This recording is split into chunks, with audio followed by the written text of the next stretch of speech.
So today we'll be taking a look at some stories from SmackDown with John Cena, Bianca Belair, Liv Morgan, and more.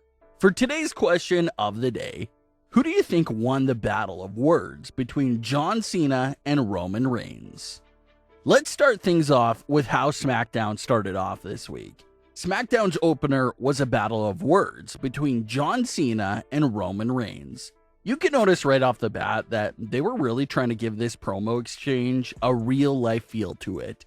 There was nothing but personal digs at each other and a lot of other pro wrestling words and terms that you really wouldn't normally hear on screen. John Cena mentioned how Roman Reigns has been pushed for 10 years, how he's the pretty face of WWE, and how he's protected by the system and management. A lot of fans pointed out that this was pretty weird to hear from John Cena, considering that he was literally in the same position that Roman is currently in. John Cena was the poster boy that was protected and pushed for over a decade, so a lot of fans thought it was quite ironic for Cena to be dropping lines like this as if he was never in that same position himself. But they kept going back and forth, and many former WWE superstars were mentioned throughout the conversation. Roman brought up Nikki Bella's breakup from John Cena, while John Cena said that Roman Reigns ran Jon Moxley out of WWE. John Cena also mentioned how Roman Reigns has never truly been embarrassed during his entire WWE career. Cena then made a reference to one of his own embarrassing career moments, and that was back in 2011, when CM Punk defeated him for the title, blew a kiss to Vince McMahon, and Cena took off through the crowd. So Cena referenced that iconic CM Punk moment by mentioning to Roman Reigns that he may just blow him a kiss after he wins the title. But overall, this was a great SmackDown opener and a great way to get fans even more invested in SummerSlam's main event. It felt real, it felt personal, felt like it got its job done. But was it actually real? Was some of the things truly unscripted like some of the fans believe? Or was it all scripted all along? Former WWE star and true wrestling vet Dutch Mantel shared his thoughts on the opening segment and believed that those mentions of Jon Moxley and CM Punk were planted and part of the script. Dutch believes that if anyone was going to convince Vince McMahon to let them mention those names, that it had to be John Cena. Dutch also mentioned it could have been a sign that they do see AEW as competition. So everyone absorbed that opening segment differently. Some fans thought that some of the parts were unscripted, other fans think it was a scripted line. But regardless if it was planned or not, it did get the job done. The live fans in attendance were at the edge of their seats during the segment, and everyone at home made the story go viral online. John Cena and Roman Reigns will have one last segment together on next week's SmackDown that will only be a day before SummerSlam. SummerSlam is on Saturday instead of Sunday, so SmackDown will just be 24 hours before the event itself. We're to assume that Roman and Cena will have another last-second segment to build the matchup one final time. We've seen a face-to-face, we've seen a contract signing, so it'll be interesting to see what will be the final segment between the two of them. A lot of fans have suggested something like Reigns and Rollins versus Cena and Edge in a tag team match. That's been a really popular suggestion from the fans. It's a great suggestion because all four men have so much history with one another. Who can ever forget Edge and Cena's legendary feud from the early 2000s? Then you have Roman and Seth with their Shield history. Seth has even feuded with Cena before. Roman has feuded with Edge. So, the history between the four really go back and forth. So that's a big suggestion the fans have been putting out there as a SummerSlam build-up option. Another interesting fact, John Cena has been wrestling a lot of live events since returning, but hasn't wrestled on WWE television at all since returning. So we'll see if they do get him in a match on SmackDown before he leaves again. So let's talk about the SmackDown women's division because there could be something brewing here.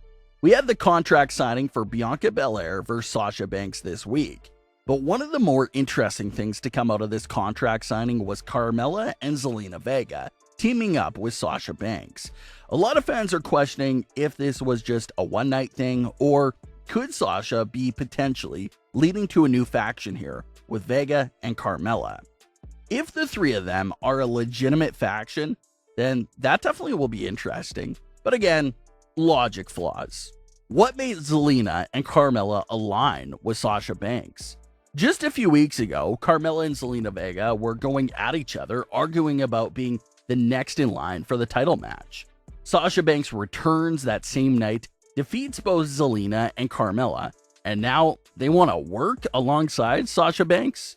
When you look at the faction from that point of view, it does make you scratch your head a bit and question the logic on why Zelina and Carmella are aligning with the woman who cut them both in line and defeated them a few weeks ago.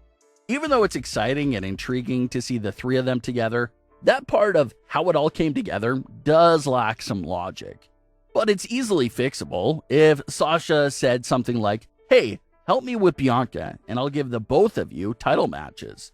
Then the temporary faction makes a lot of sense.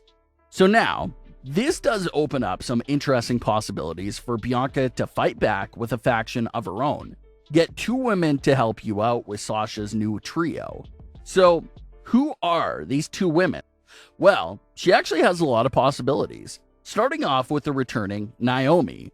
Naomi hasn't been seen in several weeks and also apparently moved over to SmackDown. Fans obviously want to see Naomi play a dominant role and join the bloodline.